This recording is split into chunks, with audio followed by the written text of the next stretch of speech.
Hello everyone, কি খবর সবার? কেমন আছেন আপনারা সবাই? আশা করছি সবাই অনেক ভালো আছেন।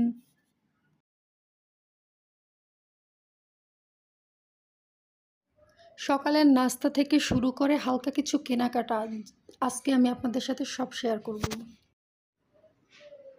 আজকের দিনটা শুরু করেছি আমার ছোট্ট বাগানের ফুল গাছগুলো দেখে।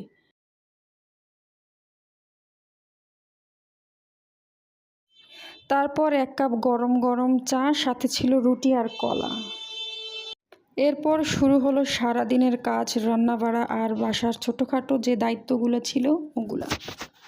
সত্যি কথা বলতে আমি বরিশালে থাকি, আর এই শহরের সৌন্দর্য যেন প্রতিদিন নতুন করে ধরা দেয়। রাস্তাঘাট একেবারেই পরিষ্কার। সত্যি কথা, রাস্তাঘাট সবসময়ের জন্য অনেক পরিষ্কার থাকে, এখানে কোনো ময়লার স্তূপ নেই। একদম পরিষ্কার পরিচ্ছন্ন গোছানো একটা শহর, আমার অনেক ভালো লাগে। বিকালে একটু বাইরে বের হলাম কিছু দরকারি কেনাকাটার জন্য।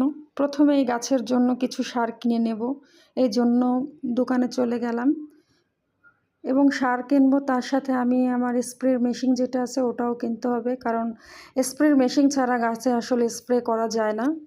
এটা খুবই দরকারি একটা জিনিস। তো এই ফাঁকে আমি কিছু জিনিস দেখে নিচ্ছি, আমার যে সার লাগবে এগুলো আমি কিনে নিচ্ছি। তো দোকানটা অনেক ভালো, আসলে এই দোকানে সব ধরনের জিনিসই পাওয়া যায়। তো কেনাকাটা হলো, গাছের জন্য সব কিছু কিনে নিলাম। এই ফাঁকে আমি ফালাকের জন্য কিছু কেনাকাটা করব।